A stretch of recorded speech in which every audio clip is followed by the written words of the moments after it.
José do Egito, uma vida marcada por rejeição, traição e injustiça. Desde jovem, José experimentou as dores da rejeição dentro da própria casa. Filho amado de Jacó, ele carregava um brilho especial, uma graça visível, uma conexão com Deus que transparecia até no olhar. Seu pai o amava de forma explícita, o que despertava ciúme nos irmãos. Ele via feixes de trigo se curvando diante do céu. Via o sol, a lua e as estrelas se prostrando diante dele. Jacó chegou a lhe dar uma túnica colorida, símbolo daquele amor singular. Mas José tinha algo ainda mais marcante. Ele sonhava grande, sonhava alto. E pior, menos compartilhava seus sonhos. Para os Hermas, aquilo não era apenas estranho, era insuportável. Arrancaram sua túnica, jogaram-no em um poço vazio e tramaram o pior. Pensaram em matá-lo, mas resolveram vendê-lo como escravo a mercadores ismaelitas. A inveja virou ódio, e o ódio virou plano. Um dia, enquanto José ia ao encontro deles no campo, os irmãos o atacaram. E com um pouco de sangue em sua túnica, inventaram uma mentira que partiu o coração do pai. Uma fera o devorou. José se destacou, era leal, íntegro, dedicado. Tudo o que fazia prosperava. A bênção de Deus era visível sobre sua vida. Potifar, percebendo isso, colocou-o como administrador de toda a sua casa. Jacó chorou inconsolável.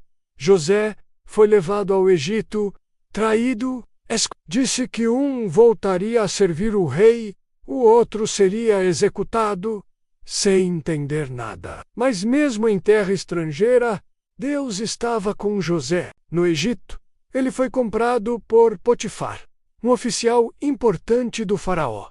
Porém, mais uma vez, a injustiça bateu à porta. A esposa de Potifar se sentiu atraída por José. Tentou seduzir, diversas vezes José. Ele era fiel a Deus, mas, ao ser rejeitada, ela o acusou falsamente. Disse que José tentou violentá-la, e Potifar, sem investigar, o lançou na prisão. Ali estava ele novamente, injustiçado, preso por um crime que não cometeu. Foi nesse contexto que conheceu dois homens, o copeiro e o padeiro do faraó.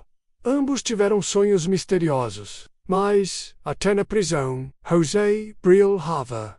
Deus não o abandonou. Ele conquistou a confiança do carcereiro e logo se tornou responsável por todos os presos. José, guiado por Deus, interpretou os sonhos. Tudo aconteceu como ele disse. Antes do partir, José pediu ao copeiro: por favor, lembre-se de mim quando estiver diante de Faraó. Mas o copeiro se esqueceu e José permaneceu ali, esquecido. Quantas vezes você também já sentiu que fez tudo certo e mesmo assim foi esquecido? Quantas vezes ajudou, semeou, acreditou, mas colheu o silêncio? A fome será tão severa que a fartura será esquecida. José sabia o que era isso, mas ele também sabia que Deus não se esquece de ninguém. 2 anos se passaram, e então algo acontece. Faraó tem 2 sonhos perturbadores. Nenhum mago, sacerdote ou sábio consegue interpretá-los. É aí que o copeiro se lembra. Existe um hebreu na prisão que interpreta sonhos. José é chamado. Ele se apresenta diante de Faraó, se barbeia, se veste com roupas limpas. Está diante do homem mais poderoso da terra. Faraó conta os sonhos. José ouve com atenção e com humildade diz: não sou eu quem interpreta, mas Deus. E então revela: haverá 7 anos de fartura em toda a terra do Egito, seguidos por 7 anos de fome. Mas ele não apenas interpreta, ele dá a solução. Durante os anos de fartura, armazenem alimentos, criem estoques, preparem-se. Faraó fica impressionado. E ali, naquele momento, a chave vira. De escravo a governador opressor, Apprenticeship. Faraó coloca José como o segundo homem mais poderoso do Egito.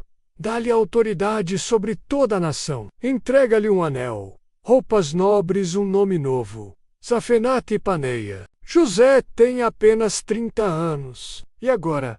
Governa o maior império da terra.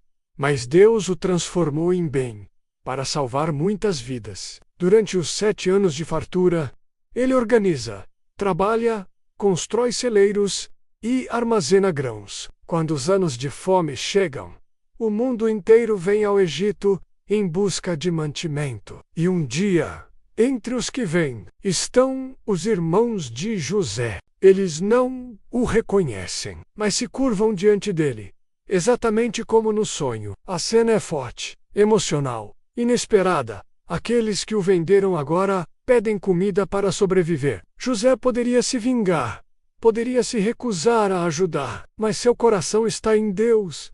Ele chora escondido, testa o arrependimento dos irmãos, e quando vê que eles mudaram, sei, eu sou José, o irmão que vocês venderam ao Egito. Os irmãos ficam paralisados de medo, mas José, com o coração quebrantado, diz algo que ecoa pelos séculos: não tenham medo. Vocês intentaram mal contra mim. José hospedou a brocacada, chama toda a família para morar no Egito, reencontra seu pai, Jacó, e assim a história termina com restauração.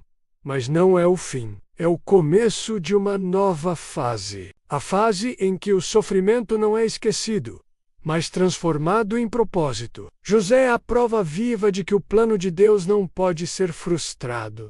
Que mesmo quando as pessoas tentam te derrubar, mesmo quando as circunstâncias parecem injustas, mesmo quando te jogam no poço ou te colocam numa prisão, Deus ainda está no controle. E ele continua escrevendo histórias como a de José, histórias de superação, histórias de perdão, histórias de propósito. Talvez hoje você esteja no meio do deserto, no fundo do poço. Talvez tenha sido esquecido, traído, injustiçado, mas a sua história ainda não acabou. O palácio ainda está por vir.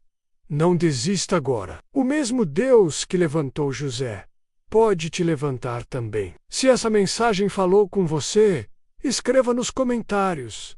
Mesmo sem entender, eu confio em Deus. E compartilhe esse vídeo com alguém que também precisa de esperança. Porque a história de José não é só sobre o passado. É sobre o que Deus ainda vai fazer. Espero que tenha gostado, que esta história tenha tocado seu coração. Se inscreva no canal, curta o vídeo e deixe seu like. É muito importante para nós.